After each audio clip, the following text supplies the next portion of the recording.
আপনি কি কখনো রাতে একা বসে কেঁদেছেন? মনে হয়েছে আল্লাহ আর পারছি না। আপনি কি ভাবছেন আমি এত কষ্টে কেন? আল্লাহ কি আমাকে দেখছেন না? পর্যন্ত দেখবেন, কারণ হয়তো এই ভিডিওটাই আল্লাহ আপনার জন্য পাঠিয়েছেন। যদি আপনি কষ্টে থাকেন, যদি দোয়া করেও ফল না পান, যদি মনে হয় সব দরজা বন্ধ, তাহলে আজকের কথাগুলো আপনার জন্য। 1. মানুষ কেন ভেঙে পড়ে? চাকরি নেই, সংসারে অশান্তি, অসুস্থতা, সন্তান নিয়ে দুশ্চিন্তা, ঋণ, মানুষ ঠকিয়েছে। একটা মানুষের জীবনে যখন এসব ঘটে, তখন একটা মানুষ ভেঙে পড়ে। সে চিন্তা করে, কেন আমার সাথে এরকম হচ্ছে? আমরা ভাবি, আমি তো নামাজ পড়ি, দোয়া করি, তবু কেন আমার সাথে এরকম হচ্ছে? কিন্তু ইসলাম বলে, মানুষ কি মনে করে শুধু আমরা ঈমান এনেছি বললেই তাকে ছেড়ে দেওয়া হবে? সূরা আল আনকাবুত 2। এর দ্বারা আল্লাহ বুঝিয়েছেন পরীক্ষা আসবেই। কষ্ট মানেই আল্লাহ দূরে, এই ধারণা ভুল। আল্লাহ আপনার সাথেই আছে, তিনি আপনাকে দেখছেন, সবকিছু শুনতেছেন। 2. ধৈর্য কি? ইসলাম কি বলে? ধৈর্য মানে চুপ করে থাকা না, নিজের কষ্ট লুকোনো না, বরং ধৈর্য মানে আল্লাহর ওপর ভরসা রেখে হালাল পথে অটল থাকা।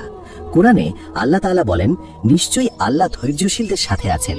সূরা আল বাকারা 153। এর দ্বারা আল্লাহ তাআলা বুঝিয়েছেন তিনি দূরে নন, তিনি দেখছেন, তিনি শুনছেন, শুধু ধৈর্যশীলদের পাশেই আছেন, সেসব মানুষ যারা বিপদেও ধৈর্য ধারণ করে থাকে। 3. আল্লাহ কখন পাশে থাকেন? আল্লাহ পাশে থাকেন যখন কেউ কাউকে না পায়, পাশে কেউ থাকে না, নিজেকে খুব একা মনে হয়, সব দরজা যখন বন্ধ হয়ে যায়, কষ্টে যখন চোখে পানি চলে আসে। আল্লাহ তাআলা বলেন, যে আল্লাহর উপর ভরসা করে আল্লাহ তার জন্য যথেষ্ট। সূরা আত-তালাক 3। আপনি ভাবছেন সমাধান নেই, সব দরজা বন্ধ, আমার পাশে কেউ নেই। আল্লাহ বলছেন, আমি আছি। প্রিয় ভাই, আল্লাহকে পেতে হলে ধৈর্য ধারণ করে থাকতে হবে। 4. কোরআনের আলোকে ধৈর্য।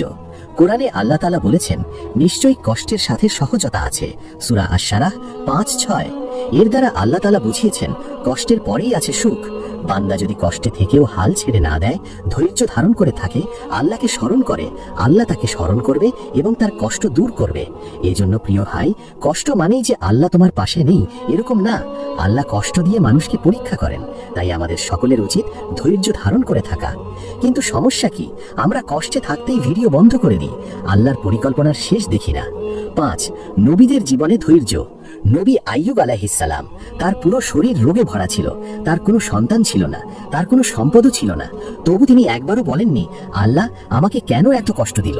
বরং বলেন, নিশ্চয়ই আমি কষ্টে পড়েছি আর আপনি সবচেয়ে দয়ালু। সূরা আল আম্বিয়া 83। দেখুন, এখানে অভিযোগ নয়, ধৈর্য আর বিশ্বাস ছিল।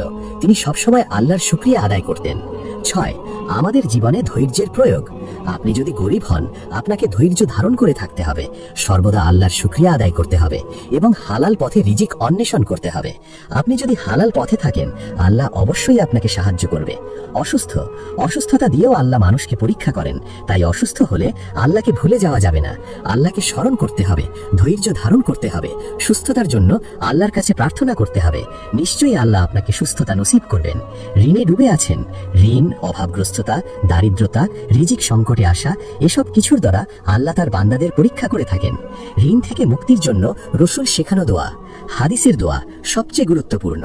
আরবি, আল্লাহুম্মা ইন্নী আউযু বিকা মিনাল হাম্মি ওয়াল হাজানি ওয়া আউযু বিকা মিনাল আজজি ওয়াল কাসালি ওয়া আউযু বিকা মিনাল জুবনি ওয়াল বুখলি ওয়া আউযু বিকা মিন গালাবাতিদ দাইনি ওয়া কাহরির রিজালি।